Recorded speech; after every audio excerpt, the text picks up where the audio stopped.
Greetings once more. My name is Russ Hatfield and her name is Kara. She is a higher dimensional member of Ashtar Command and ambassador to Sirius. I'm just me. This month, we came up with this editorial as a look at life after death, but just before rebirth. We call it Handbook for the Immortal Being. This is during the period of waiting where preparations for the next life have been going on for decades, with no time really experienced in that place. So now it is an orientation of what to expect during the life to come. We hope you enjoy our interpretation of what takes place. For a full transcript of this editorial, please go to our main homepage at hadesbasenews.com. We invite you to subscribe to be kept informed of future postings on the YouTube channel from the members of Ashtar Command. And now we present Handbook for the Immortal Being. We would like to welcome you to your pre-life orientation to prepare you for your next incarnation.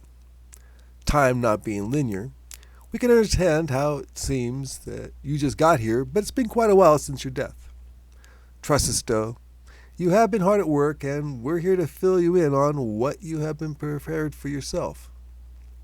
You may not remember the many past lives you viewed while preparing for your next life because the waiting period operates outside the fourth dimension. Let's look at some of the parameters you have set for yourself. Now, your case is special because you are transitioning from a higher dimension to a lower dimension, and there are a number of things we're here to inform you of, even though you won't remember any of this after your birth. This orientation is merely to place into your etheric being a preview of what to expect. Your spiritual evolution will be based on what choices are made, and this preview will give you some clues on to what to choose after your birth. To begin, you've reviewed the timelines of the Akashic records and have seen intersections of family and friends from your past lives and chose your parents a long time ago. Here are the details of the place you are to be born, the economic status of your parents, as well as your race and sex. As you can see, everything you need for the task you have set for yourself will be available in the beginning. Let's take a look at the choices you have made, which will have a great deal of bearing on learning your required lessons for the ascension back to your previous dimension.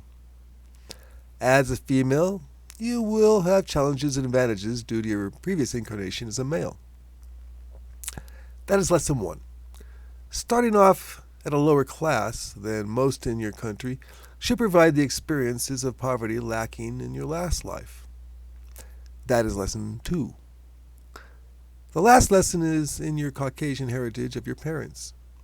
Your strong drive to succeed will need to be tempered with patience. Also, you won't be alone.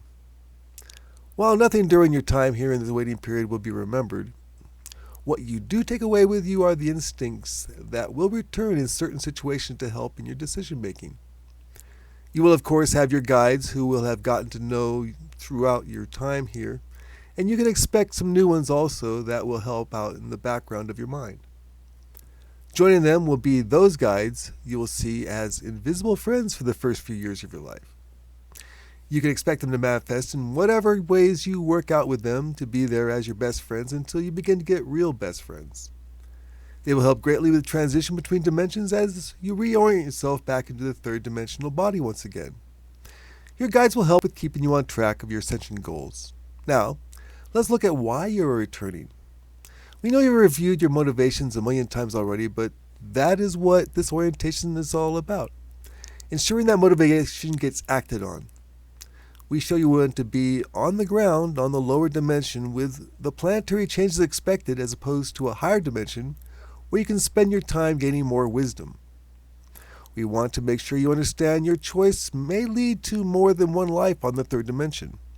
As an immortal being, it's an insignificant fact, but one that we wish to point out before your incarnation takes place. The collective consciousness of the planet Earth has been rising spiritually for a number of years, as humans turn to Christ consciousness and learning from higher dimensional sources such as Ashtar Command and the Galactic Federation. It's an opening for you to make a difference, which is where your path lies. Go now. Conception is taking place. In love, light, and wisdom as one, Russ and Kara.